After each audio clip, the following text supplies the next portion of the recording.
So போன வகுப்பில் நம்மளால் ஒரே ஒரு விஷயத்தை தான் பார்க்க முடிஞ்சுது. உப்பரமா இதை பற்றி தான் நம்ம பார்த்தோம். அந்த ஒரு அதுக்கு முன்னாடி பேக்லாக் நிறையா இருந்தது. அதை ரிவைஸ் பண்ணிட்டு வரும்போது ஒரே ஒரு விஷயந்தான் பார்க்க முடிஞ்சுது.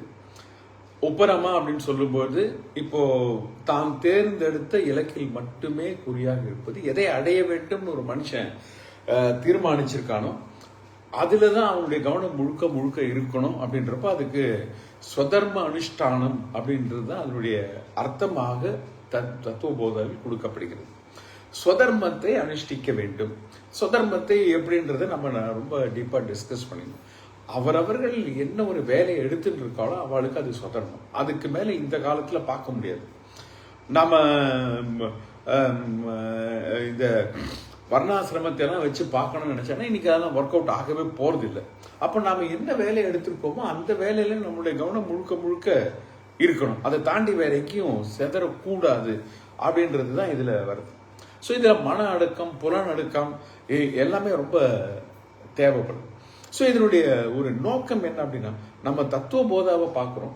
தத்துவ போதாவினுடைய அடிப்படை நோக்கம் என்ன அப்படின்னு பார்த்தீங்கன்னா, அந்த உண்மையான பிரம்ம ஞானத்தை அடைவதற்கு ஒரு மனிதன் எப்படிப்பட்ட தகுதியை பெற வேண்டும் என்பதை சொல்லிக் கொண்டு வருகிறது. அப்ப நம்ம அந்த கண்ணோட்டத்திலேயே பார்ப்போம். அதை தாண்டி டைலூட் பண்ண வேண்டாம். அப்படின்றப்போ என்னுடைய இலக்கு பிரம்ம ஞானத்தை அடைவது. இப்ப நான் என்ன பண்ணணும்னா, என்னுடைய சொதர்மம் என்னன்னா அந்த பிரம்ம ஞானத்தை அடைவதற்கு உண்டான கர்மாக்களை செய்வதுதான் என்னுடைய சொதர்மம். அதற்கு நான் யார்கிட்ட, எந்த குரு கிட்ட போகணும், அதுக்கு என்னெல்லாம் படிக்கணும், அதுக்கு என்னெல்லாம் நான் செய்யணும், அதுல தான் என்னுடைய எல்லா நேரமுமே போகுது. சாப்பிட்ற நேரத்தை தவிர, அடிப்படையான சில விஷயங்களை செய்வதை தவிர வேற எதிலையுமே நான் குறிப்பாக நேரத்தை செலவழிக்க போறதில்லை. இப்பதான் ஒரு சிக்கலே வரும். இப்படிப்பட்ட ஒரு இதுல வரணும்னா அதுக்கு ரிட்டையர்லாம் ஆயிட்டு வீட்டில் உட்காந்துருக்கும் போது தான் சார் இதுக்குன்னு நேரத்தை ஒதுக்க முடியும். நான் வேலைக்கு போற நேரத்தில் இது ஒதுக்க முடியுமான்னா ஒரு நியாயமான கேள்விதான். அந்த இடத்துல எப்படி யோசிக்கலாம்னா, வேலைக்கு போற இடத்துல முழுக்க முழுக்க அதை சுதர்மா எடுத்துட்டு பண்ணு. இந்த ஞானத்தை அடைகின்ற நேரத்தில் முழுக்க முழுக்க சுதர்மத்தை அதில் வை. அதை சுதர்மமா எடுத்துக்கிட்டு முழுக்க முழுக்க உன்னுடைய கவனத்தை அதில் வை. இப்படிதான் இன்னைக்கு பார்த்து பண்ணிட்டு போகலாம். இதுவும் ரொம்ப முக்கியமான தேவை. நிறைய நேரத்தில் என்ன பண்றோம் அப்படின்னா, வீட்டில் இருக்கிற பிரச்சனையை ஆஃபீஸுக்கு கொண்டு போறது, ஆஃபீஸில் இருக்கிற பிரச்சனையை வீட்டுக்கு கொண்டு போறது, ஆஃபீஸ் நேரத்தை பாலிடிக்ஸ் பேசுறது. அப்போ ஆஃபீஸ்லயாவது அந்த ஒரு சுதர்மத்தை அனுஷ்டிக்கிறோமா அப்படின்னு பார்த்தோன்னா அங்கேயே நம்ம பண்றது இல்லை. ஆஃபீஸ் நேரத்துலையும் ஏகப்பட்ட டைவர்ஷன்ஸ் நாம இருக்கு. ஏகப்பட்ட விஷயங்களை நம்மளை டைவர்சிஃபை பண்ணிக்கிறோம். அப்போ ரொம்ப சிம்பிளா இதை இந்த காலத்துக்கு கொண்டு வந்தோம்னா, சார் எனக்கு ஒரு 30 வயசு ஆகுது, எனக்கு இந்த பக்கம் ஆஃபீஸ் ஒர்க் இருக்கு, அதுக்கப்புறம் என்னுடைய ஃபேமிலி டேக் ஓவர் பண்ணணும், இதுக்கு நடுவில் நான் பிரம்ம ஞானத்தை அடைவதற்கு அதை சொதர்மமா எடுத்துட்டு எப்படி பண்றதுன்னா, ஓகே அந்தந்த நேரத்தில் எதுல இருக்கியோ அதை சொதர்மமா எடுத்துட்டு முழுக்க முழுக்க அதை கவனத்தை எல்லாத்தையுமே ஒழுங்கா பண்ண முடியும். டோன்ட் மிக்ஸ் அப். வீட்டுக்கு வந்துட்டோமா வேலையை மறந்துடு, ஆஃபீஸ் போனோமா பாக்கி எல்லாத்தையும் மறந்துடு, பாலிடிக்ஸை மறந்துடு, அரசியலை மறந்துடு, வேற வீட்டு பிரச்சனையை மறந்துடு. அங்க முழுக்க முழுக்க வேலை தான். வேலைக்கே என்னதான் பண்ணணும் 100% அதுல தான். யார்கிட்ட பேசினாலும் வேலை சம்பந்தமா பேசுவேன் ஒழிய வேற எதுவும் பேச மாட்டேன். ஒரு பிரேக்ல உங்க குடும்பம் நல்லா இருக்காப்பா, எப்படி இருக்கா, இதுக்கு மேல தாண்டி போனோம் அப்படின்னா இன்வால்வ் ஆயிடும். Will get sucked into it. இப்போ ஒரு அரசியலை பத்தி பேசுறேன், இல்லைன்னா ஒரு மதத்தை பத்தி பேசுறேன் அப்படின்னா நம்மளை அறியாமலேயே அது நேரத்தை சாப்பிட்டுக்கிட்டே இருக்கும். அதை நம்மளை எழுந்துருவோம். ஸோ அந்த மாதிரி இருக்கும்போது நான் சாயந்தரம் வேலையை முடிச்சு வந்துட்டேன், கொஞ்ச நேரம் குடும்பத்தோட இருக்க போறேன். முழுக்க முழுக்க dedicate your time to that family. அங்க அவளுக்கு என்ன வேணும், என்ன ஏது, வேற எந்த சிந்தனையும் கிடையாது. குடும்ப சம்பந்தப்பட்ட விஷயங்களை டிஸ்கஸ் பண்றது தான். இந்த சீரியல் நல்லா இருக்கா, அந்த சீரியல் நல்லா இருக்கா, அந்த சீரியல் என்னாச்சு, நான் வரத்த இன்னைக்கு கொஞ்சம் லேட் ஆயிடுத்து, முன்னாடி என்ன ஆயிடுத்து அப்படின்னா இதுக்கு எதுக்கு ஃபேமிலி தேவையில்லை. அப்போ அந்த இடத்துல ஃபேமிலியில் அதெல்லாம் டிஸ்கஸ் பண்ண வேண்டியது. ஸோ ஃபேமிலி சார்ந்த விஷயங்கள் என்ன உண்மையில உட்காந்து பார்த்தா ஒன்றுமே இருக்காது டிஸ்கஸ் பண்ணுறதுக்கு, ஒன்றுமே இருக்காது. மௌனமாக இருந்தாலே போகிறோம், பிரச்சனை வராது. பேச ஆரம்பித்தா தான் பிரச்சனை வரும்.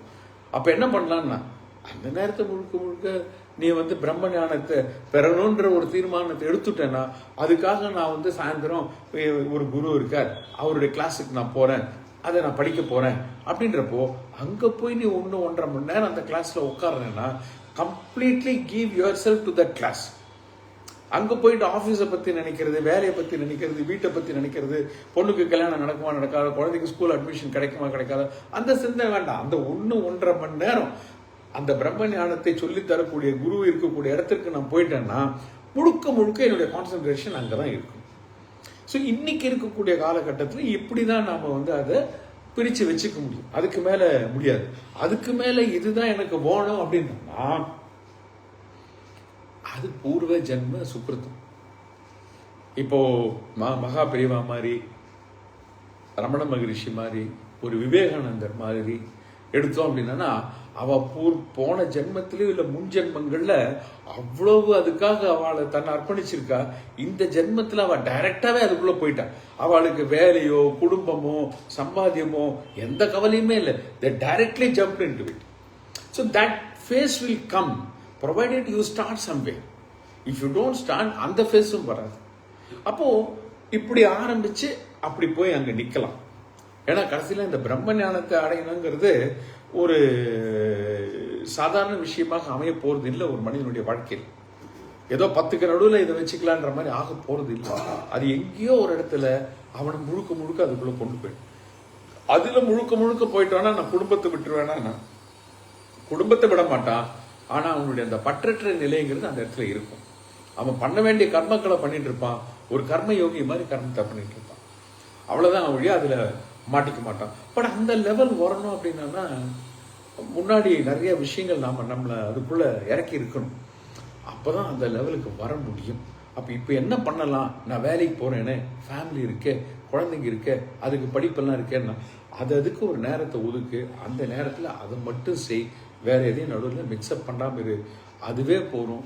இந்த விஷயத்த உன்னுடைய இந்த பிரம்ம ஞானத்தை, நான் பிரம்ம ஞானத்தை அடையறதுக்கு பத்தி மட்டும்தான் பேசிட்டு இருக்கேன். இவ்வளவுக்கு நடுவில் நான் எப்படி இந்த பிரம்ம ஞானத்தை பெறது, இல்லைன்னா ரிட்டையர் ஆகிற வரைக்கும் வெயிட் பண்றதா? ரிட்டையர் ஆன அப்புறம் இவனுக்கு வேற பல கவலைகள் வரும். அப்ப என்ன பண்றது அப்படின்ற மாதிரி வரும். அப்ப வேண்டாம், ஒன்றே செய், அதுவும் நன்றே செய், அதுவும் இன்றே செய், அதையும் இப்பொழுதே செய். அப்ப நீ வேலைக்கு போகணும், 30 வயசு தானே ஆறுது, ஓகே, நல்ல வேலையில் இருக்க, சம்பாதிச்சுட்டு இருக்க, குடும்பம் இருக்கு, குழந்தை இருக்கு, அந்தந்த நேரத்தில் அதாவது ஒதுக்கு. பிரம்ம ஞானத்தை அடையணும்னு உனக்கு ஆசை இருக்கு, அதுக்காக நீ எங்க போறியோ அந்த 1 மணி நேரம் 1.5 மணி நேரத்தை கம்ப்ளீட்டா உன்னை நீ டெடிகேட் பண்ணிக்க. அந்த நேரத்தில் எதையும் கொண்டு வராது. இது போறோம் பிகினிங். அப்புறம் இட் வில் டேக் யூ. நான் ஏற்கனவே சொன்ன மாதிரி இந்த சத்சங்கம் தான் இருக்கு. எப்படி உபாயம் என்ன கேட்டான்னா சத்சங்கம் ஏற்கனவே நம்ம பார்த்தது. அப்போ இது என்ன ஆகும்னா சன்னியாசம்ங்கிறது ஒரு கடைபிடிக்கலாம். சன்னியாசம்னா என்னன்னா அங்கே இருப்போம், ஆனால் எதையுமே நாம எடுத்துக்கொள்ள மாட்டோம். அதுதான் சன்னியாசம். அந்த இடத்துல இருப்போம், பட் எதையும் எடுத்துக்க மாட்டோம். இருக்காம இருக்க முடியுமா? ஏன்னா சன்னியாசி ஏதோ ஒரு இடத்துல இருந்துதான் ஆகணும். அவன் இருக்கக்கூடிய இடத்துல ஏதாவது ஒரு விஷயம் இருக்குமே. அப்ப அந்த விஷயத்த அவன் எடுத்துக்காம இருந்தாதான் அவன் சன்னியாசி. அவன் வீட்டுல இருக்கலாம், காட்டுல இருக்கலாம், மலையில இருக்கலாம், எங்க வேணாலும் ஒரு சன்னியாசி இருக்கலாம். ஆனா எங்க இருந்தாலும் அங்க ஏதோ ஒரு விஷயம் இருக்கும். அந்த விஷயத்த அவன் எடுத்துக்காம இருக்கும் வரையும் அவன் சன்னியாசி, துறவி. அது நம்ம பிராக்டிஸ் பண்ணலாம். எங்க இருக்கோமோ அங்க மட்டும் டெடிகேட் பண்ணிப்போம். ஆனா அந்த வேலை பண்ணுவோம், கர்மயோகியாக இருப்போம். அதுதான் இந்த இடத்துல சன்னியாசம்ங்கிறது குறிக்கக்கூடியதாக இருக்கு. இது எப்படி இருக்குன்னா பி கான்சியஸ். இப்போ அதான் நான் சொன்னேன், வேலையில் இருக்கோமா பி கான்சியஸ். இப்போ நான் வேலையில் இருக்கேன், வேலையை தவிர வேற சிந்தனை கிடையாது, வேற எதுவும் யார்ட்டையும் பேசவும் போறது இல்லை, அதை அப்படியே விட்டுலாம். அடுத்தது என்னன்னா சத்சங்கம். இது 2 வழிகள். இதனால என்ன பலன் கிடைக்கும்ன்றதையும் பார்த்தோம். மனம், புலம், இது எல்லாமே கட்டுப்பாடுக்குள்ள இருக்கும். அதுக்கப்புறம் காலம், நேரம் கிடைக்கும். எப்போ நம்ம ஒரு விஷயத்துல டைமை டெடிகேட் பண்றோமோ அப்போ நார்மலாக நம்ம எடுக்கிற டைத்தை விட மிக குறைவான நேரத்தை தான் எடுப்போம். ஏன்னா அவ்வளவு கான்சென்ட்ரேட்டட். இப்போ ஒரு கான்சென்ட்ரேட்டட் சாஃப்ட் ட்ரிங்க் வாங்கிட்டு வரோம், 1 லிட்டர் வாங்கிட்டு வரோம், அதுலேருந்து எவ்வளோ எடுக்க போகிறோம்? கொஞ்சம் தான் எடுக்க போகிறோம், பாக்கி தண்ணி ஊற்றிப்போம். அப்போ அவ்வளவுதான் செலவாக போகிறது. அப்போ அதுதான் அந்த இடத்துல ஒரு இடத்துல நான் கான்சென்ட்ரேட்டடாக இருந்தேன் அப்படின்னா கொஞ்ச நேரத்தில் அந்த வேலையை என்னால் சிறப்பாக முடிச்சிட முடியும். பட் கான்சென்ட்ரேட்டடாக இருக்க முடியல, டைவர்ட் ஆகிக்கிட்டே இருக்கு, டிஸ்ட்ராக்ட் ஆகிக்கிட்டே இருக்கு அப்படின்னா தென் 10 நிமிஷத்தில் முடிக்கிற வேலையை நான் 1 மணி நேரம் எடுப்பேன். So this is going to eat my time and it may also add stress because டெட்லைன்ஸை மீட் பண்ணிட்டேன். அப்போ என்ன பண்ணலாம் அப்படின்னா பி கான்ஷியஸ், சத் சங்கம், பலன், மனம், புலன் எல்லாமே கட்டுப்பாடுக்குள்ள வரும். அடுத்தது என்னன்னா கால நேரம் கிடைக்கும். இதை தான் நம்ம போன வகுப்பில் பார்த்தோம். ஸோ போன வகுப்பில் நம்ம இந்த திதிக்ஷான்ற விஷயத்தையும் பார்க்க ஆரம்பித்தோம். ஸ்லோகெல்லாம் ரெக்கார்ட் பண்ணிட்டு வந்திருக்கு, ரெக்கார்ட் ப்ளே பண்ணுறேன். திதிக்ஷா கா சீதோஷ்ண சுக துக்காதி சகிஷ்ணுத்வம். ஸோ இது எதை பற்றி கீதృశி போயிட்டே இருக்கா? குரு வேதாந்த வாக்கியாதிஷு. இது தெரியலையே. சரி, திதிக்ஷா அப்படின்றது என்னன்னா சீதோஷ்ண சுக துக்காதி சகிஷ், அது சகிக்கிறது. ஏன் இந்த சீதோஷ்ணம் இருமைன்றது ஏன் வருது? இருமைனா என்ன? 2 விஷயமா? இல்ல, 2 எதிர்மறையான விஷயம் தான் இருமை. 2 எதிர்மறையான விஷயம். சர்க்கரையும் இருக்கு, இது சர்க்கரை பொங்கலும் இருக்கு, வெண்பொங்கலும் இருக்கு. இருமையானா இருமை இல்லை, 2மே சாப்பிட்ற ஐட்டம். எதிர்மறையானது ஒன்று சுகத்தை தரும்னா இன்னொன்று துக்கம். ஒன்று சூடா இருக்கு அப்படின்னா குளிரா இருக்கு. மானம் அப்படின்னா அவமானம். இப்படி எதிராக இருக்கக்கூடிய விஷயத்தை தான் இந்த இடத்துல நாம இருமைன்னு பேசிட்டு இருக்கோம். இது ஏன் இருக்கு? மனுஷன் ஏன் இதுக்குள்ள விழணும், அப்புறம் அது சகிச்சுக்கணும் அப்படின்னா மனித பிறவி என்பது பாவ புண்ணியத்தின் அடிப்படையில், எல்லா பிறவியுமே பாவ புண்ணியத்தின் அடிப்படையில். ஆனா மனித பிறவியினுடைய ஒரு உன்னதமான ஒரு விஷயம் என்னன்னா இந்த பாவ புண்ணியம் என்பது ஒரு சமமான நிலையில இருக்கு. 50% பாவம், 50% புண்ணியம். அப்ப இந்த பாவத்திற்குண்டான கஷ்டத்தை அனுபவிக்க வேண்டும், புண்ணியத்திற்குண்டான சுகத்தை அனுபவிக்க வேண்டும். அப்ப வாழ்க்கை எப்படி இருக்குன்னா சுகமும் இருக்கும் வாழ்க்கையில, துக்கமும் இருக்கும் வாழ்க்கையில. 2 மாறி மாறி வரப்போகுது. It is not going to be like என்ன சொல்றது, முதல்ல 30 வருஷம் அவருக்கு ஃபுல்லா கஷ்டம்பா, அடுத்த 60 வருஷம் அவருக்கு ஃபுல்லா சுகம், அப்படியெல்லாம் இருக்க போறது இல்லை. அந்த நல்லா இருந்தாலும் முதல்ல சில பேர் பார்த்தீங்கன்னா வாழ்க்கையில ரொம்ப கஷ்டப்பட்டு இருப்பாங்க, சோத்து கூட வழி இல்லாம ஒரு வேளை சாப்பாடு இருக்கும். அப்புறம் வாழ்க்கையில் ஒரு பெரிய திருப்பம் ஏற்பட்டிருக்கும், அதுல இருந்து அவர் பிக்கப் பண்ணி பெருசா வந்துட்டு இருப்பாரு. அப்படி ஒரு பணக்காரராக இருப்பாரு, பணம் நிறைய இருக்கும். ஆனாலும் அதுக்கு நடுவில் அவருக்கு நிறைய சங்கடங்கள் வர்றதுக்கு வாய்ப்பு இருக்கு. சங்கடங்கள் வந்துட்டு இருக்கும். ஒன்று டக்குன்னு ஒரு பிஸ்னஸ் எதிர்பாராத லாஸ் வரும், இல்லை ஃபேமிலியில் ஏதாவது ஒன்று நடக்கும், அது அவருக்கு ஒரு பெரிய துக்கத்தை கொடுக்கும். இல்லை அவருடைய ஆரோக்கியத்தில் ஏதாவது ஒரு பெரிய பிரச்சனை வரும், அதனால வரக்கூடிய துக்கமாக இருக்கும். இப்படி பல விஷயங்கள் நம்ம எதிர்பார்க்காத விஷயங்கள் எல்லாமே நடக்கிறதுக்கு வாய்ப்பு இருக்கு. அப்போ இது மாறி மாறி தான் வரப்போகுது, ஒரு இசிஜி கிராஃப் மாதிரி தான் இருக்க போகுது. இது இயற்கையின் விதி. ஒரு மழை காலம் இருக்கு, இது 4 காலங்கள் இருக்கு. 4 காலங்களுமே ஒண்ணுக்கு ஒண்ணு எதிர்மறையா தான் இருக்கு. வெயிலுக்கு அப்புறம் மழை வந்தானா ஒரு விதத்துல நல்லா இருக்கு, ஆனா வேற விதத்துல மழை கஷ்டமா இருக்கு. அதுக்கப்புறம் பனிக்காலம் வந்ததுன்னா ஒரு விதத்துல நல்லா இருக்கு, வேற விதத்துல கஷ்டமா இருக்கு. அப்படின்ற மாதிரி எடுத்து பார்த்துக்கிட்டோம் அப்படின்னா இலை உதர் காலம் வந்தானா அதனால சண்டை வர்றதெல்லாம் இருக்கு. உங்க வீட்டு மரத்துல இருந்து இவ்வளவு இலை கொட்டுது, எங்க வீட்டுல கொட்டுது, அதனால ஒரு சண்டை, யார் கிளீன் பண்றது அப்படின்ற மாதிரி. ஸோ எல்லா காலங்களும் இருக்கு. ஆனா இயற்கையின் விதி என்னன்னா ஒன்றுக்கு ஒன்று புறம்பாகத்தான் இருக்கும். பேரலா ஓடாது, ஆப்போசிட்டா தான் போகும். இது இயற்கையின் விதி. இதை மனிதன் புரிந்து கொள்ள வேண்டும். மனிதன் புரிந்து கொள்ள வேண்டும். எதுக்காக நாம் இந்த திதிக்ஷாவை பத்தி பேசுறோம்? இந்த இடத்துல சும்மா பேசுறேன். நாம வாழ்க்கையில ஒரு லட்சியத்தை வச்சிருக்கோம். அந்த லட்சியத்தை அடைய வேண்டும். அந்த லட்சியத்தை அடையணும்ன்ற ஒரு நோக்கம் இருக்கும்போது யார் ஒருவனால் இந்த இருமைகளை சமமாக எடுத்து செல்ல முடியுமோ, அல்லது இந்த இருமைகளை சகித்து கொண்டு முன்னேற செல்ல முடியுமோ, அவனாலதான் அவனுடைய இலக்கை அடைய முடியும். நிறைய நேரத்தில் நம்ம என்ன நினைச்சுட்டு இருக்கோம்னா, நான் ஒரு இலக்கு வச்சேன் சார், அதை அடைஞ்சுட்டேன். பலன் ஒண்ணு இருக்கு, பயன் ஒண்ணு இருக்கு. Benefit and usage. நிறைய பேருக்கு பலன் கிடைக்கும், ஆனா பயன் கிடைக்காது. ஏன்னா அந்த பலனை அனுபவிக்கக்கூடிய மனநிலை இருக்காது, இல்லைன்னா உடல்நிலை இருக்காது. பலன் கிடைச்சிடும். இவ்வளவு நாள் கஷ்டப்பட்டதுக்கு உண்டான பலன் கிடைச்சிடும். ஏன் அனுபவிக்க முடியலன்னா, அவன் அவ்வளவு சிரமப்பட்டு முட்டி மோதி துக்கத்தை அனுபவிச்சு, நடக்காதப்போ உட்காந்து அழுது, நடந்த அப்புறம் உட்காந்து சிரிச்சு, இதெல்லாம் முடிச்சு அதுக்கப்புறம் அந்த பலன் வரும்பொழுது you would have trained out so much. அவனுடைய உடலோ மனமோ அதை முழுமையாக அனுபவிக்கக்கூடிய ஒரு நிலையில் இருக்காது, அடைஞ்சிட்டோன்ற மாதிரி இருக்கும். ரொம்ப சிம்பிளா சொல்லணும்னா, நம்ம சேல்ஸ்ல இருக்கிறவங்களுக்கோ இல்லைன்னா ஆபீஸ்ல இருக்கிறவங்களுக்கோ கொடுக்கக்கூடிய டார்கெட்ஸ், டெட்லைன்ஸ், ஒரு டெட்லைனோட நிக்க போறது இல்லை. ஒரு டெட்லைன் கொடுத்துட்டார், சாயந்தரம் 4 மணிக்குள்ள இதை நீங்க எனக்கு இந்த டேட்டாவை கொடுத்தாகணும் அப்படின்னு சொல்லி ஒரு டெட்லைனை கொடுத்துட்டார். நம்ம இங்க எல்லாமே அறகுறையா வச்சிருக்கோம்.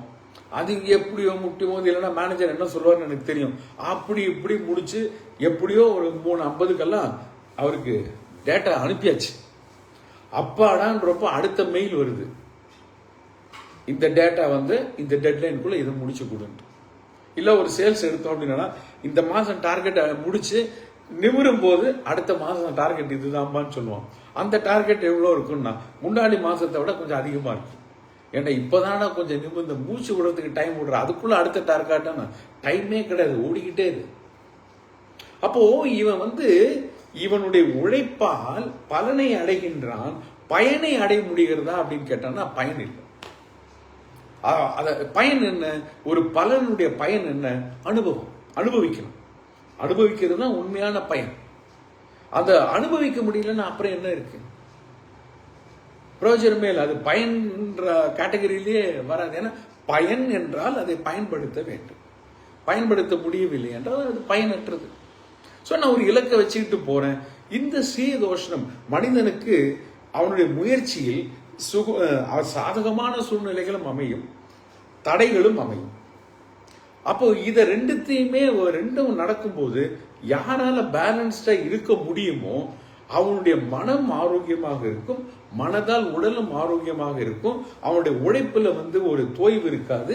அவன் by the time he completes it, அந்த பலன் அவனுக்கு கிடைக்கும் பொழுது அவன் சரியான மனநிலையில் இருப்பான். அதை நல்லா அனுபவிக்கிறது, அது அந்த இடத்துல இது ரொம்ப ரொம்ப முக்கியம். நம்ம ரொம்ப கஷ்டப்படுறதே என்னன்னா, இந்த திதிக்ஷாங்கிற விஷயத்தை நம்ம புரிஞ்சுக்க மறுக்கும். சுகம் வந்தா ரொம்ப சந்தோஷமா இருக்கும், துக்கம் வந்தா உடம்பு புலம்ப ஆரம்பிச்சு. ஒரு பக்தருக்கே துக்கம் வந்தா கூட அவரு கூட போய் சாமி கிட்ட போய் கோயில போய் புலம்ப ஆரம்பிச்சிடும். என்ன சாமி இவ்வளவு பூஜை பண்ணேன், இவ்வளவு பண்ணேன், எவ்வளவு ரூபாய்க்கெல்லாம் நான் வாங்கி பூவா வாங்கி கொட்டினேன், வருஷம் மாசம் பிரதோஷத்துக்கு வருவேனே, மாசம் அதுக்கு வருவேனே, இதுக்கு வருவேனே, இவ்வளவு எல்லாம் பண்ணிட்டு எனக்கு நீ இந்த கஷ்டத்தை பிடிக்கிற, இது நியாயமான்னு கேட்போம். சுகம் அவன் நினைச்சதெல்லாம் நடக்கும் போது நன்றி கடவுள்னு ஒரு வார்த்தை சொல்லிட்டு போயிட்டே இருப்பான். நினைக்காதது நடக்கும் போதோ இல்லை அவனுக்கு வேண்டாதது நடக்கும் போதோ அதை ஏற்றுக்கொள்ளக்கூடிய மனப்பான்மை இல்லை. ஸோ இங்க என்ன சொல்றோம் இந்த திதிக்ஷான்னா, இதனுடைய ஏன் இதை நாம புரிஞ்சுக்கணும் அப்படின்னா, சூழ்நிலை மாறி மாறிதான் அமையும். ஏற்கனவே நாம பார்த்துருக்கோம் ஒரு விஷயம் என்னன்னா, சூழ்நிலைக்கு ஒரு அனுபவத்தை கொடுக்கக்கூடிய சக்தி இருக்கான்னு கேட்டா சூழ்நிலைக்கு கிடையாது. சூழ்நிலைக்கு ஒண்ணுமே கிடையாது. சூழ்நிலையாக இருக்கு.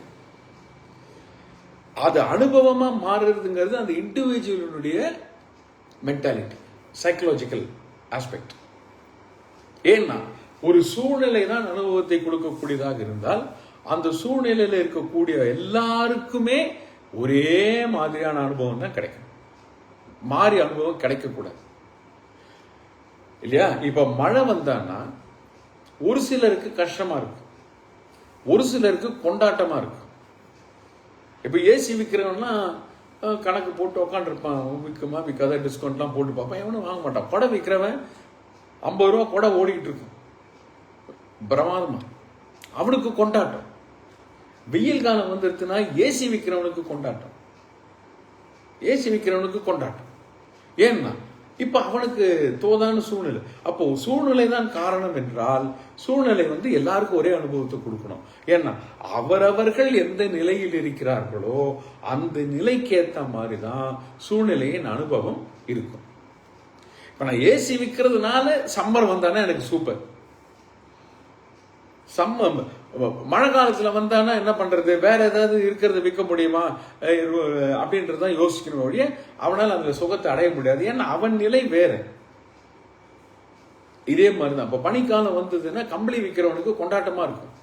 வெயில் காலம் வந்தா அவன் சோத்துக்கு என்னன்னா பண்ணணும்னா இந்த பனி காலத்துல விற்கிறத வச்சு ஏதோ பணத்தை சேமிச்சு வச்சு காலத்தை ஓட்டணும், இல்லைன்னா அதுக்கேற்ற மாதிரி ஒரு பிசினஸ் தொடங்கும். அப்ப அந்த சூழ்நிலைக்கு ஏற்ற மாதிரி இவன் தன்னை மாற்றிக்கொள்ள முடிந்தால் எல்லா சூழ்நிலையிலுமே இவன் சூப்பரா இருப்பான். வெயில் காலம் வந்தா ஏசி விற்பேன், மழை காலம் வந்தா ரெயின் கோட்டு கொடை இது மாதிரிலாம் விற்பேன், அதுவும் என் கடையில் அவைலபிளா இருக்கு. விண்டர்ஸ் வந்துருச்சுன்னா பிளாங்கெட்ஸ் ரூம் ஹீட்டர்ஸ் இதெல்லாம் என்கிட்ட அவைலபிளா இருக்கு. அவ்வளவுதான், 3 காலம் தான் நம்ம ஊர்ல. இலையுதிர் காலம் பேசினா அது ஒன்றும் பெரியது இல்லை. So if that fellow has got இந்த மாதிரி டைவர்சிஃபைடு பிசினஸ் இருந்ததுன்னு வச்சுக்கோங்களேன், அவன் எல்லா சூழ்நிலைக்கும் தன்னை பொருத்தி கொள்ளக்கூடிய அளவில் தன்னை தயார்படுத்தி கொண்டு விட்டான். இப்ப அவனுக்கு வெயில் அடிச்சாலும் பிரபலம் இல்லை, பிசினஸ் நல்லா ஓடும். மழை பெஞ்சாலும் நல்லா ஓடும்.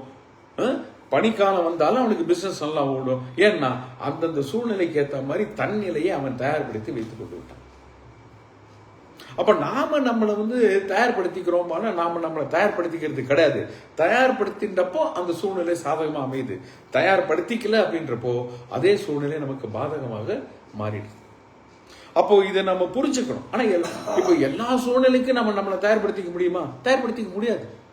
ஏன்னா எந்த நேரத்தில் எந்த சூழ்நிலை வரும்ன்றது எனக்கு தெரியாது. அப்ப எப்படிதான் தயார்படுத்திக்கிறது அப்படின்னா, சூழ்நிலைக்கு ஏற்ற மாதிரி நான் என்ன தயார்படுத்திக்க வேண்டாம். எந்த சூழ்நிலையா இருந்தாலும் என் மனம் ஒரே போலதான் இருக்கும். என் மனம் ஒரு போல் இருக்கு. அந்தந்த சூழ்நிலைக்கு ஏற்ற மாதிரி என்ன நான் தயார்படுத்திக்கிறேன்னா, first of all I should know எந்த நேரத்தில் எப்படிப்பட்ட சூழ்நிலை எனக்கு அமைய போறதுன்ட்டு. சூழ்நிலை வந்த பிறந்தானே எனக்கே தெரியுது. அப்ப எப்போ நான் தயார்படுத்திக்கிறது?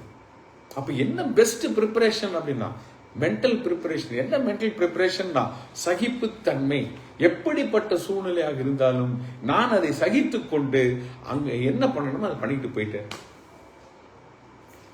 ஸோ இது காமன் ப்ரிப்பரேஷன். அப்போ I am not going to be bothered about the situation at all. அது என்ன வேணா வந்துட்டு போட்டோம். I am ready to face it. I am ready to endure it. எனக்கு கவலையே இல்லை. அப்போ இவனுக்கு எந்த விதம், அதுதான் இந்த இடத்துல இந்த திதிக்ஷான்னு சொல்லக்கூடிய ரெண்டே தான். சூழ்நிலை பிரிச்சானா ரெண்டே தான். சாதகமான சூழ்நிலை, சாதகமற்ற சூழ்நிலை, இவ்வளவுதான். இதுக்கு மேல எதுவுமே கிடையாது. இந்த சாதகம் இல்லைன்றது யார் தீர்மானிக்கிறது? சூழ்நிலை இல்லை, அவரவர்கள் இருக்கும் நிலை.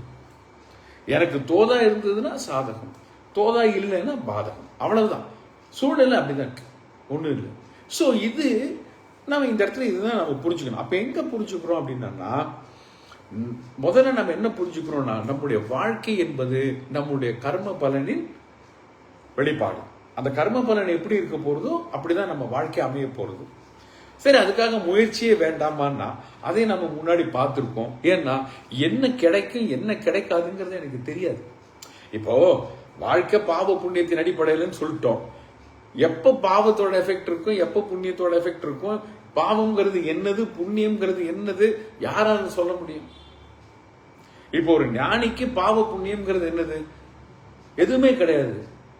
பாவ புண்ணியம்ங்கிறது மறுபடியும் நான் கொடுக்கிற டெஃபினிஷன் தான். என்னுடைய எக்ஸ்பீரியன்ஸை பேஸ் பண்ணி இது பாவம்ங்கிற, என்னுடைய எக்ஸ்பீரியன்ஸை பேஸ் பண்ணி இது புண்ணியம்ங்கிற, இல்லையா? இதுக்கு ஒரு கதை கூட நாம பார்த்துருக்கோம். ஒரு பாவ புண்ணியம் கர்மத்தை பத்தி கேட்கும்போது அந்த ஞானி அவருடைய சிஷ்யரை கூட்டிகிட்டு ஒரு ஏர் பலூன் இதுல போயிட்டு அப்ப அவங்க காமிப்பாரு. இப்ப அந்த ஒரு புலி அந்த மான் அடிக்க போறது, மான் குட்டி போட்டிருக்கு. இப்ப அந்த புலி அந்த மானை சாப்பிட்டா அது என்னதுன்னா சாப்பிடுறது. இது என்ன சொல்றதுன்னா, ஒருத்தன் பாவன் தள்ளி விட்டாரு கீழே, இது புலி பண்றது பாவம் அப்படின்னு தள்ளி விட்டான். இன்னொருத்தர் சொன்னாரு, மானுடைய தலைவிதி, அந்த குட்டி மானோட தலைவிதி அப்படின்னா தள்ளி விட்டுட்டார். அப்போ ஒருத்தர் யோசிச்சு சொன்னா, இதுதான் இயற்கை, இதுக்கு இன்னது காரணம் இல்லைன்னு சொல்ல முடியாது, அது இயற்கை, அது பாட்டு நடந்துட்டு இருக்கு. அப்ப அவனுடைய நோக்கம் என்னன்னா பாவ புண்ணியம்ன்றதுல இல்லை, அது அதனுடைய இயல்பின் பிரகாரம் நடந்து கொண்டிருக்கிறது. அதுக்கு நாம ஒரு அர்த்தத்தை கொடுத்து என்ன பண்றோம், இது தப்பு, இது சரி. தப்புன்னா என்ன?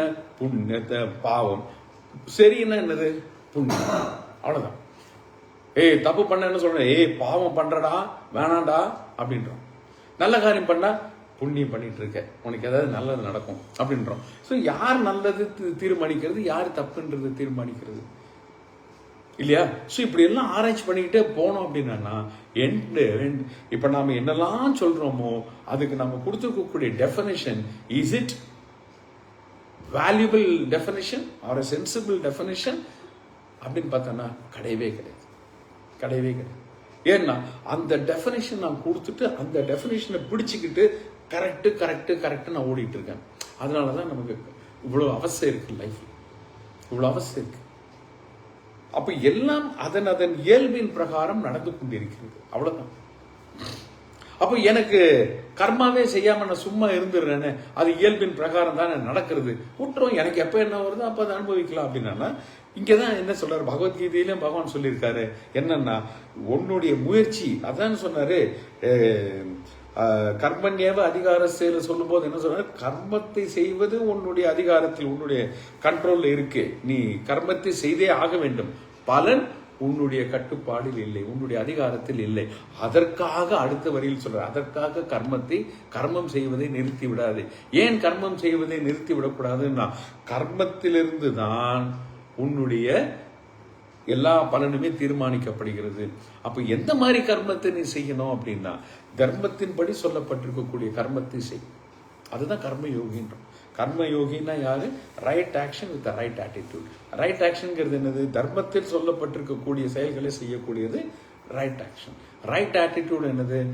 அதுதான் நம்ம சொன்னோம். அதுல நான் செயல் அனைத்துமே என்னுடைய ஈஸ்வர அர்ப்பண புத்தி, ஈஸ்வர பிரசாத புத்தி, அதான் ரைட் ஆட்டிடியூட். அப்போ இந்த இடத்துல கர்மத்தை பண்ணாம இருக்க முடியுமா? கர்மத்தை பண்ணு. ஆனா இந்த இருமைகளை சகித்துக் கொள்ள பழகு. எப்படி சகிச்சுக்க முடியும்னா, ஏற்றுக்கொள்ள பழகு. எப்படி ஏத்துக்கலாம்னா, உண்மையை புரிஞ்சுக்கோ. இது இயல்பு, மாறி மாறி வரதான் செய்யும். நீ துவண்டு விடாதே. உனக்கு அடைய வேண்டிய இலக்கம் ஒன்று இருக்கு, அதை நோக்கி போ. அதுதான் இந்த இடத்துல இது ரொம்ப ஒரு முக்கியமான விஷயமா இருக்கு. இப்ப அப்படியே நாம தத்துவ போதத்தினுடைய அர்த்தத்துக்குள்ள வந்தோம்னா, பிரம்ம ஞானத்தை பெறுகின்ற முயற்சியில் நான் இறங்குகின்ற பொழுது எனக்கு பலவிதமான சோதனைகள் வரலாம். அந்த சோதனைகள் ஒன்று, அது புரிஞ்சுக்கிறதுக்கே நான் திணறலாம், அது ஒண்ணு. ரெண்டாவது, தடைகள் வரலாம். என்னால வகுப்புக்கு ஒழுங்கா போக முடியல, வீட்டு பிரச்சனையா இருக்கலாம், என்னுடைய பிரச்சனையா இருக்கலாம், பலவிதமானதாக இருக்கலாம். அப்போ அந்த சுகம் துக்கம் மாறி மாறி வரும். இந்த சுக துக்கத்துல நீ விழுந்துடாம இருந்த அப்படின்னா உன்னால அந்த ஞானத்தை பெற முடியும். ஆனால் சுக துக்கத்திற்குள் விழுந்து விட்டால் ஞானத்தை பெற முடியாது. ஞானத்தை மட்டுமே இல்லை, எந்த செயலையுமே ஒழுங்கா செய்ய முடியாது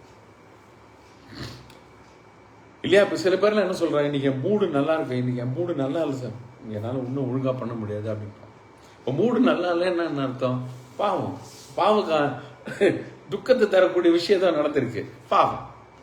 இன்னைக்கு என் மூடு சூப்பரா இருக்கிறேன், என்ன வேணா சொல்லுங்க, நான் செஞ்சு தரேன், புண்ணியம்.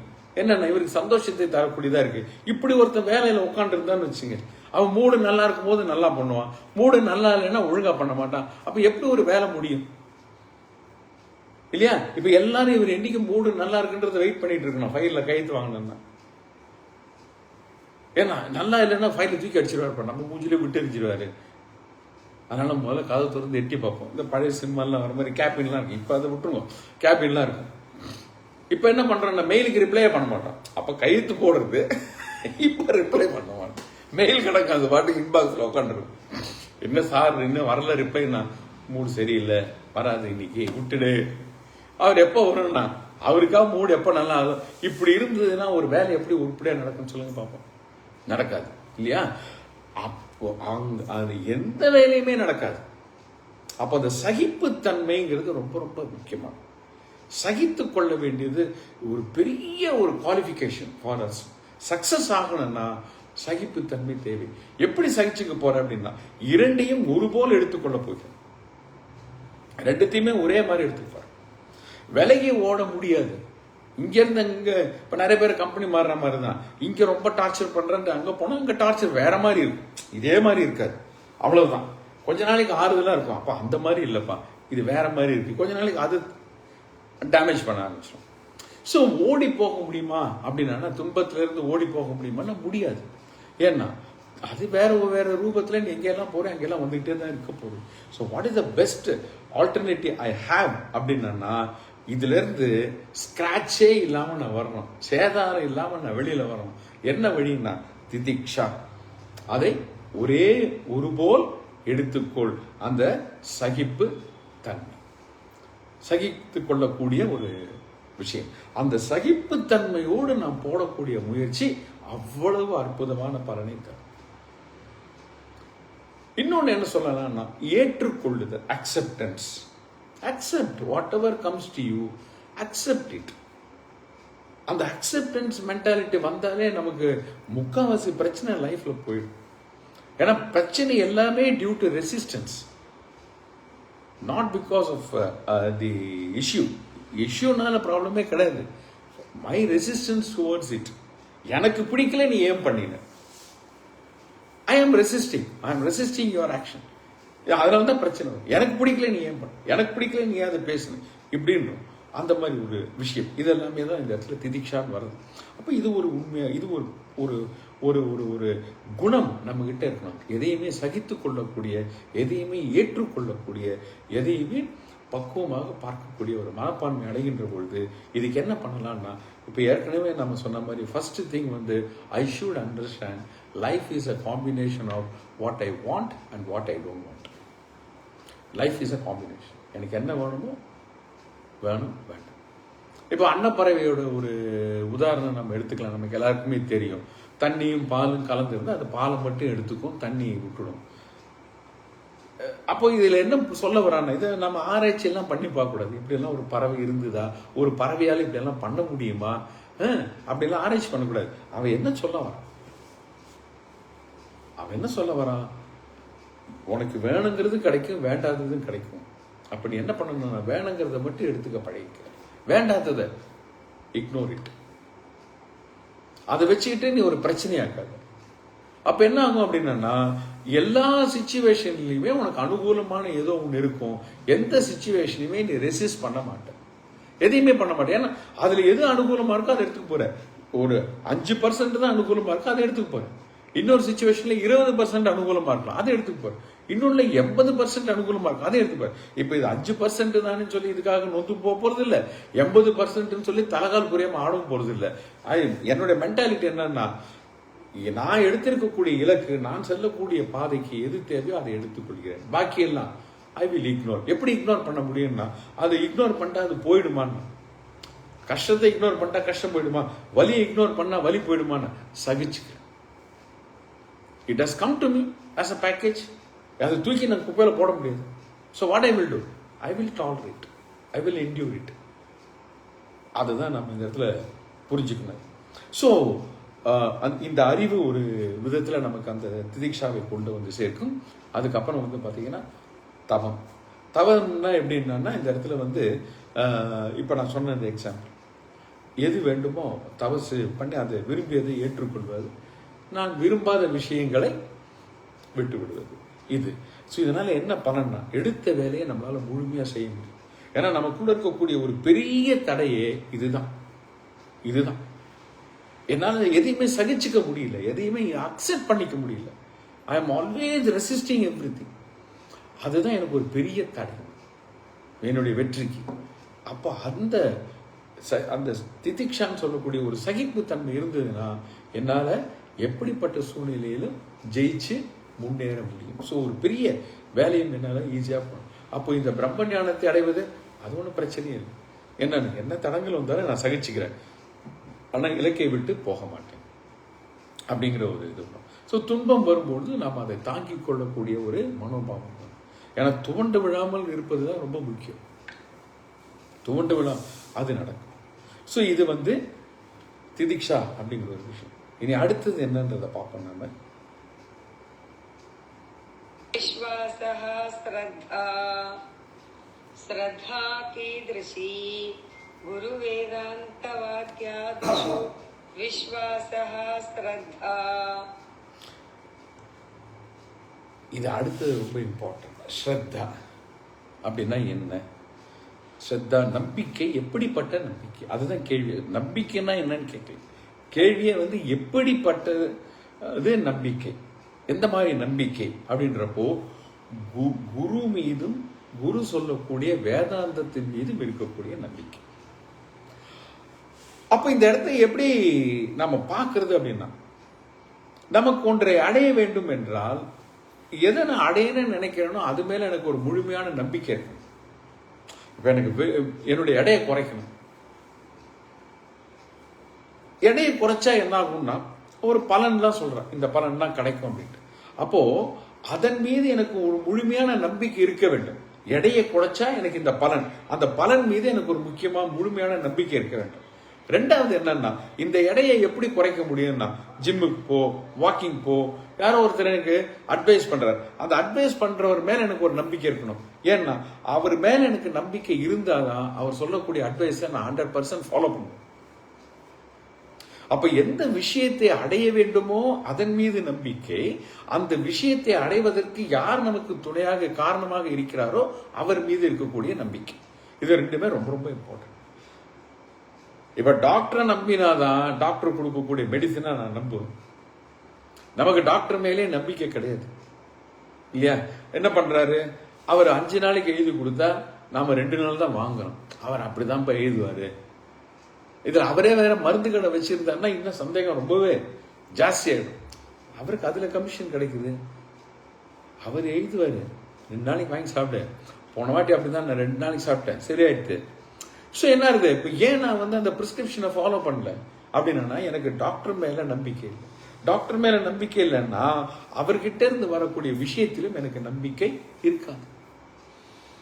இந்த நம்பிக்கை யார் மீது வைக்க முடியும்? ரொம்ப கஷ்டமான கேள்வி. யார் மேலேயும் நம்பிக்கை வைக்க முடியாது. யார் மேலேயுமே நம்பிக்கை வைக்க முடியாது. நம்பிக்கையினுடைய நோக்கம் என்ன? நம்பி இருக்கலாம், நம்பி செயலில் இறங்கலாம், நம்பி ஒரு முடிவை எடுக்கலாம். யாரை நம்பி நான் முடிவு எடுக்கிறது? எல்லாருமே மாறக்கூடியவா தானே. இந்த பிரபஞ்சத்தில் இருக்கக்கூடியது எல்லாமே மாயை தானே. மாயையா இருக்கும்போது எப்படி நான் நம்புவேன்? எப்படி நம்புறது? தண்ணியில முழுகாம இருக்கிறதுக்கு ஒன்றத்தை பிடிக்கிறேன், அதுவே முழுகக்கூடிய தன்மை இருக்கக்கூடியது. அதை பிடிச்சுக்கிட்டு இதை என்னை காப்பாத்துறன்ற நம்பிக்கை எப்படி வைக்கிறது? அது என்னை சேர்த்து உள்ள எடுத்துட்டு போகும். எதை வைக்க முடியும் நம்பிக்கை? இங்கதான் ரொம்ப ஒரு சிக்கலான விஷயம். நிறைய இடத்துல நம்ம நம்பிக்கையை வைத்து ஏமாந்து போகிறோம். என் கூட இவர் இப்ப இந்த இஎம்ஐ வாங்குறவங்க கூட அவங்க வேலை மேல நம்பிக்கை வச்சு வாங்குறாங்க. திடீர்னு ஏதோ ஒண்ணு ஆயிடுது, அதை கட்டுறதுக்கு அவங்க படாத பாடுபடுறாங்க. ஒன்னும் ஆயிடக்கூடாதுங்கிற டென்ஷன் முதல்ல. ஏன்னா ஏதோ ஒண்ணு ஆயிடுதுன்னா போச்சு. எதன் மீது? பெற்றோர்கள் பிள்ளைகள் மீது நம்பிக்கை வைக்கிறார்கள். அந்த பிள்ளை நினைச்ச மாதிரி நடக்கலன்னா பெற்றோர்கள் என்ன சொல்றாங்க? உன் மேல நம்பிக்கை வச்சு இப்படி ஏமாத்திட்டியாடா, உன்னை நம்பினதுக்கு ரோட்ல போற ஒருத்தனை கவனிச்சிருந்தா அவனாவது என்ன பண்ணிருப்பான். என்னெல்லாம் நம்ம பேசும், என்னெல்லாம் பேசும். கணவன் மனைவியை சொல்வது, மனைவி கணவனை சொல்வது, அரசாங்கம் மக்களை சொல்வது, மக்கள் அரசாங்கத்தை சொல்வது, டாக்டர் பேஷண்ட் சொல்றது, பேஷண்ட் டாக்டர் சொல்றது. நீங்க என்ன வேணா எடுக்கல. யாரை நம்பி நான் பிறந்தேன்ற பாட்டு மாதிரிதான் இது. யார் மேல நம்பிக்கை வைக்க முடியும்னா, இந்த பிரபஞ்சத்தில் இருக்கக்கூடிய எந்த ஒரு விஷயத்தின் மீது நான் நம்பிக்கை வைத்தாலும் ஏதோ ஒரு காலத்தில் அது நாம் மோசம் அடைய போகிறோம். 100% sure. As long it goes on the way I want, நான் சொன்னேன்ல நம்பலாம் அப்படின்ட்டு, பாத்தியா அப்படின்வான். ஒரு நாளைக்கு காலம் வாரி விடுவான், அன்னைக்கு தலையில கை வச்சு, என்னடா ரொம்ப நம்பினப்பா, கடைசியில் இப்படி பண்ணிட்டான். இனிமே யாரையுமே நம்பக்கூடாது. அடுத்தது வேதாந்தம். யாரையுமே நம்பாது. என்ன, பொண்டாட்டியை கூட நம்பாது, புருஷனை கூட நம்பாது, யாரையுமே நம்பாது, எல்லாம் ஏமாத்துறோம். அதுதான் உண்மை. நீ ஏன் நம்பிக்கை வைக்கிற? நல்லா புரிஞ்சுக்கணும். சார், நம்பிக்கை வைக்காம எப்படி வாழ்க்கை ஓடும்? எப்படி 2 பேர் சேர்ந்து இருக்க முடியும்? எப்படி ஒரு குழுவாக இருக்க முடியும்? இப்ப டீம் ஒர்க்லாம் பண்றோம், எல்லாமே டீம் ஒர்க் தான். Family is also A team. வேலை செய்யக்கூடிய இடமும் ஒரு டீம். நம்பிக்கை வைக்காம எப்படி இதெல்லாம் போகும்? ஒருத்தர் மேல ஒருத்தர் நம்பிக்கை வைக்கலன்னா எப்படின்னா, எதுக்கு இந்த நம்பிக்கைக்குள்ள எல்லாம் இறங்கணும்? அவர்களுக்கு என்ன கடமை இருக்கோ அந்த கடமை செஞ்சுட்டு போயிட்டே இருக்கும். Point number 1. Point number 2, we have to understand nothing is permanent, nothing is secured. ஏதாவது ஒண்ணுத்தை காட்ட முடியுமா இது எனக்கு செக்யூரிட்டியை தரும் அப்படின்ட்டு, ஆர் திஸ் இஸ் செக்யூர்ட் அப்படின்ட்டு ஒரு விஷயத்த சொல்ல முடியுமா? நம்மளால சொல்ல முடியும். ஏதாவது ஒண்ணுத்த சொல்ல முடியுமா? This is permanent, I can relay on this அப்படின்ற ஒரு விஷயத்தை சொல்ல முடியுமா? சொல்ல முடியும். ஸோ எனக்கு இந்த அறிவு வரணும். அடுத்தது என்னன்னா, எதுவுமே பாதுகாப்பானதல்ல, எதுவுமே நிரந்தரமானதும் அல்ல. இந்த அறிவு வரணும் எனக்கு. அடுத்தது எதுவுமே நிரந்தரமானது அல்ல அப்படின்றப்ப என்னன்னா, எதன் மீதும் நான் நம்பிக்கை வச்சா அடுத்தது என்ன பண்ண போறேன்? அது சார்ந்து இருக்க போறேன். எப்ப நீ உன் மேல நம்பிக்கை வைக்கிறியோ அதனுடைய அடிப்படை நோக்கம் என்னன்னா, அதை நான் சார்ந்து இருக்கலாம். ஏன் சார்ந்து இருக்க வேண்டும்னா, என்னால முடியாது அதனால இன்னொன்னு சார்ந்து இருக்கேன். என்னால முடியாது அதனால இன்னொன்னு சார்ந்து இருக்கேன். அப்ப சார்ந்து இருக்கேன் அப்படின்னா, சார்ந்து எதை சார்ந்து இருக்கியோ, எப்ப நீ ஒன்றை சார்ந்து இருக்கியோ அப்ப நீ யாருக்கு நம்பிக்கை கொடுக்க முடியும்? சொல்லுங்க. நான் இந்த கையில இருக்கிற கொம்பை சார்ந்து இருக்க நடக்கிறதுக்கு என்ன? இப்ப இன்னும் யாருக்கு நான் நம்பிக்கை கொடுத்து வாங்க நான் உங்களை பத்திரமா கூட்டிட்டு போறீங்க, நான் நடக்கிறதே தடுமாற்றமா இருக்கு. இதுல என்னால யாருக்கு நம்பிக்கை கொடுக்க முடியும்? அப்ப ஒருத்தருமே கொஞ்சம் யோசிச்சு பார்த்தோம்னா, எல்லாருமே ஒன்றை சார்ந்து இருக்கிறார்கள். யார் ஒன்றை சார்ந்து இருக்கிறார்களோ அவர்கள் மீது வேறொன்று சார்ந்து இருக்க முடியாது. இல்லையா? Can you depend on something which is dependent on something? அதுவே ஒண்ணுத்து மேல சாஞ்சிருக்கு, அது மேல நான் போய் செஞ்சானே அதனால முடியலன்னு தானே அது மேல சாஞ்சிருக்கு. அதுக்கு மேல நான் போய் சாஞ்சேன்னா அதுவும் விழப்போறது, நானும் விழப்போறேன். இந்த யதார்த்தங்களை நாம புரிஞ்சுக்கணும். அப்ப அந்த நம்பிக்கையை நம்ம ரொம்ப சர்வசாதாரணமா யூஸ் பண்ணிட்டு இருக்கோம். நம்பிக்கை வேணும், ஒரே ஒரு இடத்துல நம்பிக்கை வைக்கலாம், 2 இடத்துல நம்பிக்கை வைக்கலாம். என்னன்னா, தெய்வத்தின் இடத்தில் வைத்திருக்கக்கூடிய நம்பிக்கை என்றும் வீண் போகாது. அதனாலதான் பக்தி யோகத்தை பத்தி பகவான் தனியா ஒரு அத்தியாயமே வச்சு சொல்றாரு. ஏன்னா, தெய்வத்தின் இடத்தில் வைக்கக்கூடிய நம்பிக்கை நிச்சயமாக உன்னை காலை வாரி விடாது, அது உனக்கு கை கொடுக்கும். அப்ப நம்பிக்கைன்னா என்னது? சும்மா போற போக்குல இல்ல, நான் நம்பி பாக்குறேன் ஒர்க் அவுட் ஆச்சுன்னா அப்படி இல்லை. தெய்வத்தின் மீது. அதனாலதான் அந்த பக்தியினுடைய அடையாளம் என்ன? இறைவனை நேசிப்பது பக்தி. அந்த நேசத்தை நீ எப்படி வேணாலும் காட்டு. உன்னோட பண சக்திக்கு ஏற்ற மாதிரி நீ காட்டு. ஏகப்பட்ட பூக்களா வாங்கி போட்டு காட்டு. இல்ல, அவர் என்ன சொல்றாரு பகவான் கீதையில என்ன சொல்றாரு? ஒரு பழத்தை வை, முடியலையா? ஒரு பூவை வை, முடியலையா? ஒரு இலையை வை, அதுவும் முடியல, ஒரு சொட்டு தண்ணியை விடு. பக்திக்கு அடையாளம் கிடையாது, பக்திக்கு ரூபம் கிடையாது. பக்திங்கிறது ஒரு அனுபவம். எனக்குள் ஏற்படக்கூடிய ஒரு அனுபவம் தான் பக்தியை ஒழிய, அது பூனால கிடைக்கிறதா, இல்ல சொர்ணத்தினால அபிஷேகம் பண்றேன் அதனால கிடைக்கிறதா, இல்ல எங்காத்துல விக்கிரகத்தையே நான் சொர்ணத்தால பண்ணி வச்சிருக்கேன் அதனால கிடைக்கிறதா? இல்ல, எனக்குள் ஏற்படக்கூடிய ஒரு அனுபவம் தான் பக்தி. அந்த அனுபவங்கிறது ஒரு சொட்டு தண்ணியில இருந்து கூட கிடைக்கும். வாயால சொன்னா போதும், கிருஷ்ணார்ப்பண மஸ்துன்னு ஒரு வார்த்தை சொன்னா கூட போதும். இதுக்கு ஒரு கதை கூட நம்ம படிச்சிருக்கோம். ஒரு வேசி இருக்கா, பக்கத்திலே ஒரு சாமியார் இருக்காரு. அந்த சாமியார் இந்த வேசி அம்மா பார்த்துக்கிட்டே இருப்பாங்க. அந்த வீட்டுக்கு எவ்வளவு பேர் போறாங்கன்னு கணக்கு வச்சுட்டு இருப்பாரு. நடுவில் நாராயணா நாராயணா சொல்லிட்டு இருப்பாரு. இதுக்கு நடுவில் இப்ப கொஞ்ச நேரத்துக்கு முன்னாடி சொன்ன மாதிரி ஓகே, அந்த அம்மா அவங்களுடைய தொழில முழுசா கவனமா இருந்து எல்லாம் முடிஞ்சு போச்சு சொல்லி படுக்கும்போது நாராயணா அப்படின்னு ஒரு வார்த்தை சொல்லிட்டு படுத்துப்பாங்க. 2 பேருமே இறந்துட்டாங்க. இறந்தான்னா அந்த வேசிக்கு சொர்க்கம் கிடைச்சிருக்கு. இந்த சாமியாருக்கு இவர் எப்ப பாரு நாராயணா சொல்லிட்டு இருப்பார். அதுக்கு நடுவில் 1008 வேலை பண்ணிட்டு இருப்பார். அவருக்கு நரகம் கிடைச்சது. அப்ப அவர் கேட்டார், எப்படி அவ எவ்வளவு கேவலமான ஒரு தொழிலை பண்ணிருக்க, அவளுக்கு போய் நீ சொர்க்கத்தை கொடுத்திருக்க, நான் உன்னை எப்ப பாரு நினைச்சுக்கிட்டே இருந்திருக்கேன்,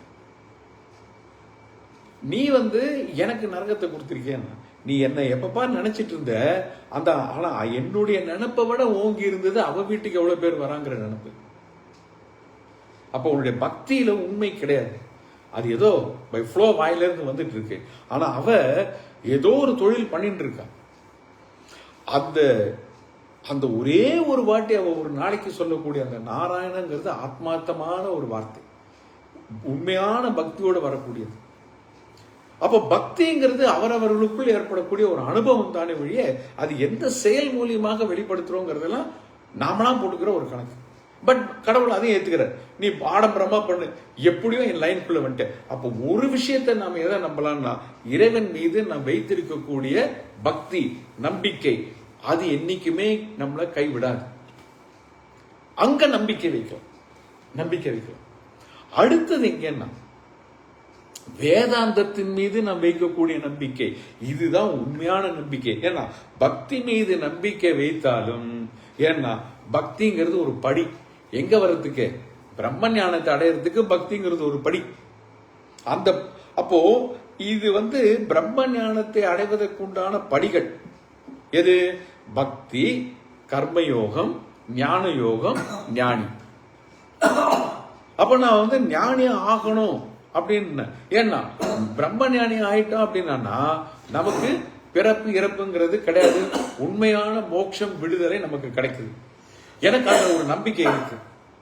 அந்த நம்பிக்கையை நான் அதன் மீது இருக்கக்கூடிய நம்பிக்கை, அதை அடைய வேண்டும் என்றால் முதல் நம்பிக்கை எங்கன்னா பக்தி, இறைவனிடத்தில் வைக்கக்கூடிய பக்தி. அதுக்கு அடுத்தது யாருன்னா என்ன அந்த வழியில கூட்டிட்டு போகக்கூடிய குருவின் மீது நான் வைக்கக்கூடிய. அப்போ இந்த இடத்துல என்ன சொல்றாருன்னா, குருவிடத்திலும் வேதாந்தத்திலும் வைக்கக்கூடிய பக்திக்கு பெயர் ஸ்ரத்தா, நம்பிக்கை, விசுவாசம் அப்படின்றது.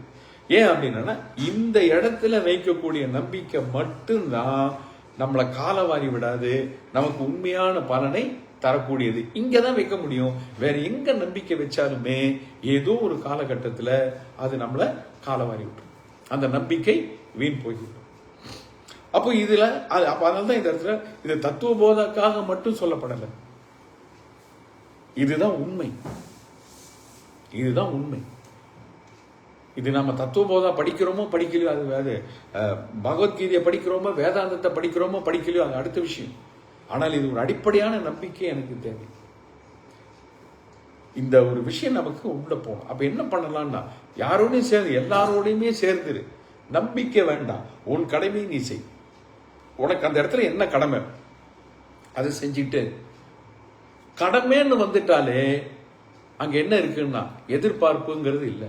எதிர்பார்ப்புங்கிறது என்னங்க?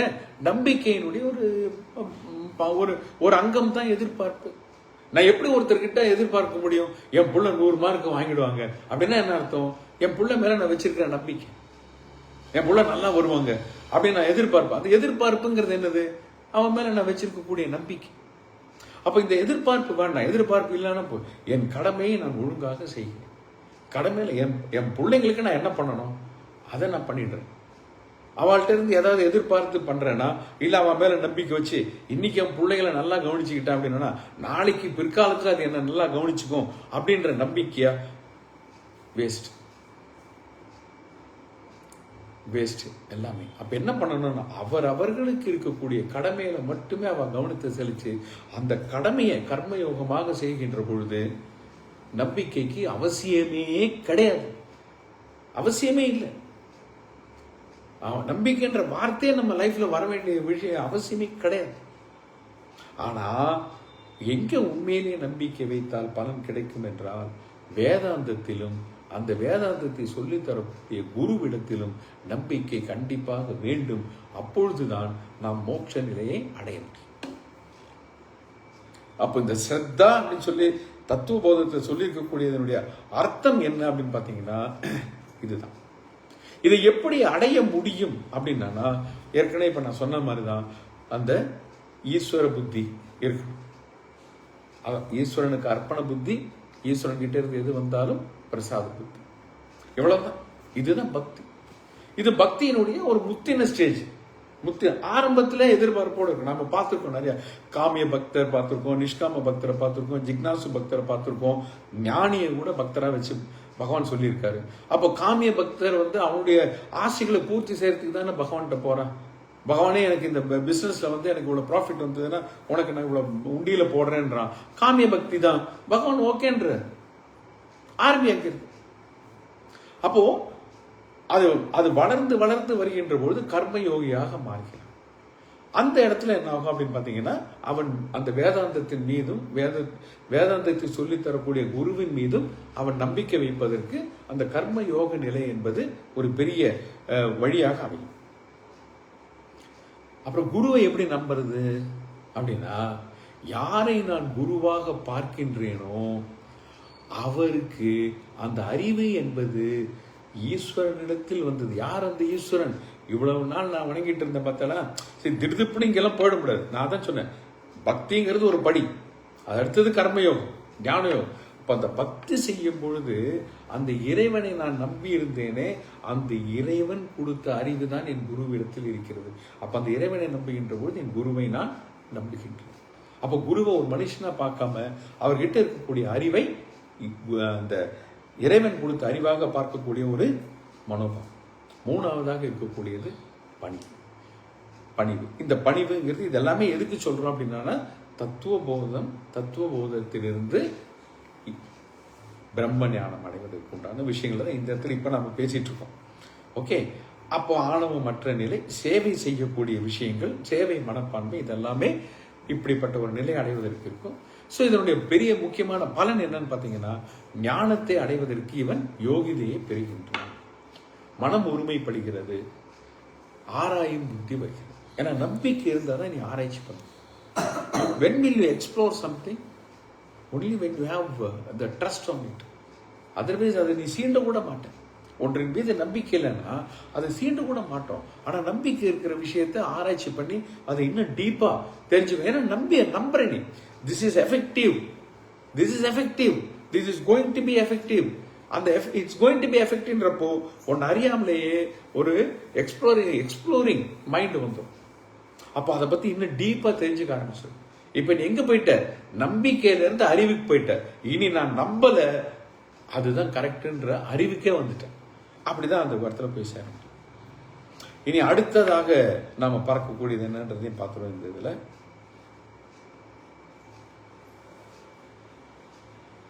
சமாதானம் கிம் சித்தைகாக்ரதா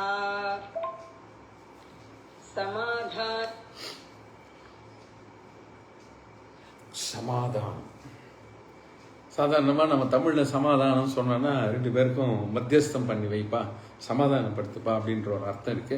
இன்னொன்னு என்னன்னா, சமாதானமா இருக்கியாப்பா அப்படின்னா நிம்மதியா இருக்கியா அப்படிங்கிறது இந்த இடத்துல இருக்கு அர்த்தம். இங்க என்ன வருதுன்னா, சமாதானம் சொன்னா எந்த இலக்கை எடுத்திருக்கோமோ அந்த இலக்கில் நாம் செலுத்தக்கூடிய முழு கவனம் எந்த இலக்கு, அதுதான் இந்த இடத்துல சமாதானம் சொல்லக்கூடிய இந்த சமஸ்கிருத வார்த்தைக்கு வைத்திருக்க அர்த்தம் என்ன அப்படின்னு பாத்தீங்கன்னா, எந்த இலக்கை நாம் எடுத்திருக்கோமோ அதுல நாம வச்சிருக்கக்கூடிய முழு கவனம் அப்படின்னா என்ன, சிதறடையாத. அது பக்தியிலிருந்து ஆரம்பிக்கலாம். பக்தி முத்தும் போது என்ன ஆகும்னா சிதறடையாத பக்தியா மாறிடும். சிதறடைகிறதுனா என்ன அர்த்தம்?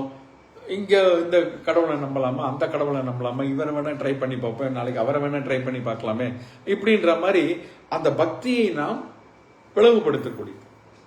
அதே மாதிரிதான் ஒரு கோல். அப்ப அந்த கோல்ல நம்ம இருக்கும்போது ஏற்கனவே பார்த்ததுதான், நமக்கு ஒரு டைவர்ஷன் இருக்கு, இல்லைன்னா நம்ம ஒரு டிஸ்ட்ராக்ஷன் இருக்கு, அந்த பக்கம் இந்த பக்கம் போனோம் அப்படின்னா அந்த இலக்கை அடைய முடியாது. அப்போ அந்த லட்சியத்தை அடையணும் அப்படின்றப்போ நம்முடைய மனமாகப்பட்டது முழுக்க அதில் லயித்திருக்கும், அதுக்குள்ள அப்படியே merge ஆயிருக்கும். அப்பதான் வரும். அப்போ இந்த இது வந்து ரொம்ப ரொம்ப முக்கியமான ஒரு விஷயம். ரொம்ப சிம்பிளான விஷயம் தான். இதுக்குள்ள ரொம்ப டீப்பா கூட போக வேண்டிய அவசியம் கிடையாது. ஏன்னா ஞானத்தை பெற வேண்டும் என்றால் மனம் அதில் ஒருமைப்பட்டு இருக்க வேண்டும். மனம் ஒருமைப்படலைன்னா ஞானத்தை பெற முடியாது, எதையுமே அடைய முடியாது வாழ்க்கை. அப்போ இந்த இடத்துல சமாதானம் அப்படின்னா என்னன்னா, ஃபோக்கஸ்டு மைண்ட். எதுல ஃபோக்கஸ்? அவன் எதை அடைய வேண்டும் என்று லட்சியமாக வைத்திருக்கிறானோ அதுல. இப்ப இங்க நமக்கு என்ன ஃபோக்கஸ் சொல்றோம்?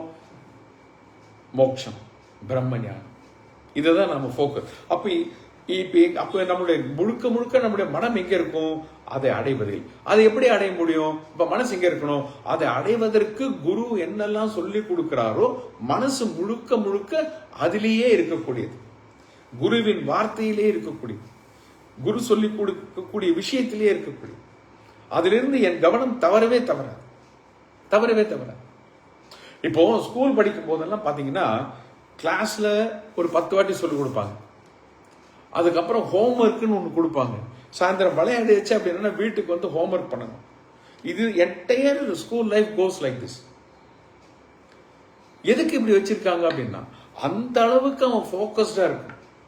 வீட்டுக்கு வந்தா வேற ஒண்ணுத்துல கவனத்தை செலுத்துறேன், டிவியை பாக்குறேன், சினிமா பாக்குறேன், மொபைலை பாக்குறேன், அதை பாக்குறேன், இதை பாக்குறேன், மைண்ட் செதறிடுது அப்படின்னா அவனால எப்படி படித்து நான் மார்க்கை பத்தி பேசுறேன், மார்க் எப்படியா வாங்கிடுவான்?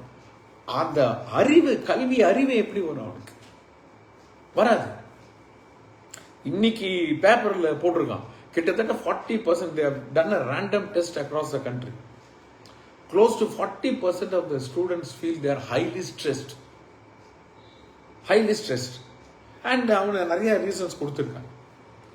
ஸோ அதில் வந்து பார்த்தீங்கன்னா these people are not able to concentrate. Why they are not able to concentrate? They get easily distracted or diversified. அப்போ என்ன ஆகும்? ஆட்டோமேட்டிக்காக ஸ்கூலில் ஸ்ட்ரெஸ் தான் வரும், படிக்கும்போது ஸ்ட்ரெஸ் தான் வரும். அது ஸ்கூலாக இருக்கட்டும், காலேஜாக இருக்கட்டும். அப்போ மனசை ஒருநிலைப்படுத்த முடியலைன்னா எதையுமே அடைய முடியாது. ஆனால் நம்ம வேதாந்தத்தை பற்றி பேசும்போது இது ரொம்ப ரொம்ப முக்கியமான ஒரு விஷயமாக இருக்கு. அப்போ எப்படி மனதை ஒரு நிலைப்படுத்த முடியும் அப்படின்னா மெடிடேஷன். அந்த கொஞ்ச நேரம் உட்காந்து நம்ம மனசை ஏதாவது ஒன்றுத்துல செஞ்சு செஞ்சு செஞ்சு செஞ்சு தான் பழக்க முடியும். அறிவினால் வரக்கூடியது கிடையாது, இது முயற்சியினால் மட்டுமே வரக்கூடியது. யாராவது ஒருத்தர் சொன்னா கேட்டுட்டு பண்ணிக்கலாம் அப்படின்னா முடியாது. சைக்கிள் ஓட்டுறது எப்படின்னா ஒரு புஸ்தகம் போட்டிருக்கான், 10 நாளில் சைக்கிள் ஓட்டுவது எப்படி. அந்த புஸ்தகத்தை ஹிந்தி படிச்சா வந்துடும். 30 நாட்களில் ஹிந்தி பேசுவது எப்படி. புஸ்தகத்தை வாங்கி படிச்சானா ஹிந்தி பேசிடலாம். 30 நாட்களில் சைக்கிள் ஓட்டுவது எப்படின்னு புஸ்தகத்தை வாங்கி படிச்சோம்னா சைக்கிள் ஓட்ட முடியுமா? முடியாது. அப்போ ஒண்ணுத்துக்கு படிப்பு அறிவு மூலியமா வந்துடும், இன்னொன்னு செயல் மூலியமா தான் வரும். அப்ப இந்த சமாதானம்ங்கிறது செயல் மூலியமா தான் வரும். அப்ப அதே மாதிரி ஒண்ணு குறிப்பாக நான் அதுக்கு நேரத்தை ஒதுக்கி இந்த மெடிடேஷன் மாதிரி வேலைகளை செய்யறது. ரெண்டாவது என்னன்னா எந்த வேலையை செய்யறோமோ முழுக்க முழுக்க மனசு அதுல கவனம் செலுத்தக்கூடிய அளவுக்கு நம்மளை பக்குவப்படுத்திக்கிட்டே போறது. இதெல்லாம் ரொம்ப ஒரு விஷயம். எந்த விஷயத்திலையும் நம்பிக்கை வைக்கணும். ஸோ இதனுடைய பெரிய பலன் என்ன அப்படின்னு பார்த்தீங்கன்னா ஞான யோகத்தை பின்பற்ற முடியும்.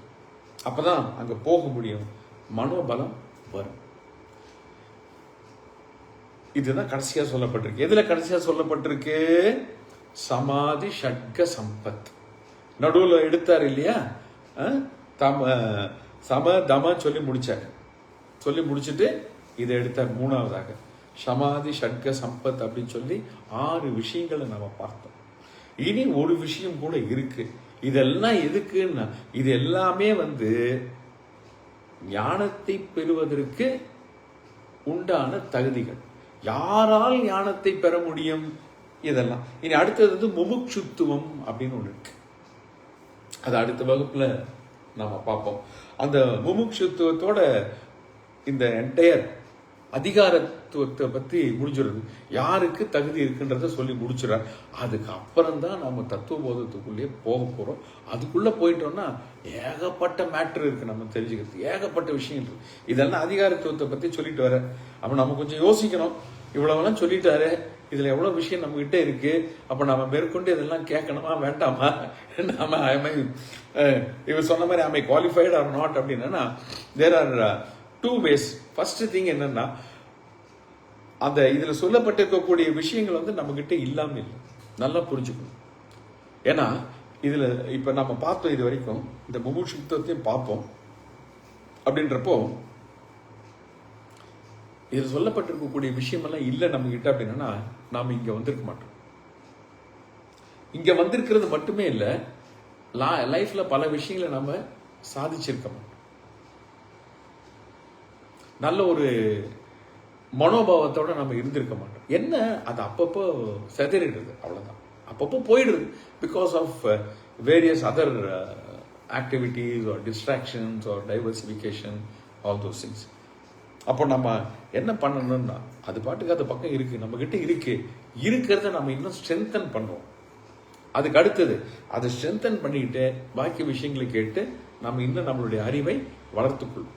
இப்போ நம்ம எந்த ஸ்டேஜில் இருக்கோம் அப்படின்னா அறிவை அடையக்கூடிய ஸ்டேஜில் தான் இருக்கோம். அறிவை அடையக்கூடிய ஸ்டேஜ். அந்த அறிவை அடைந்து அந்த அறிவு நன்றாக நமக்கு புரிந்து பிறகு அதை நாம் செயலில் கொண்டு வந்தாதான் மோட்சம். பார்ப்போம் அது எப்போ நடக்கிறதுன்றத பார்ப்போம். ஆனால் நம்மளுடைய இப்போது இலக்கு என்னன்னா இது சார்ந்த அறிவை நாம் பெற வேண்டும். அப்போ இந்த இடத்துல அப்படி போயிட்டு இருப்போம். இப்போ அடுத்த வகுப்பில் வந்து நாம் கடைசியாக இருக்கக்கூடிய இந்த இதையும் பார்த்துட்டு then will get into the தத்துவபோதம் ஆக்சுவலி தான். ஓம் பூர்ணமத பூர்ணமித பூர்ணாத் பூர்ணமுதச்யதே பூர்ணஸ்ய பூர்ணமாதாய பூர்ணமேவாவசிஷ்யதே. ஓம் சாந்தி சாந்தி சாந்தி.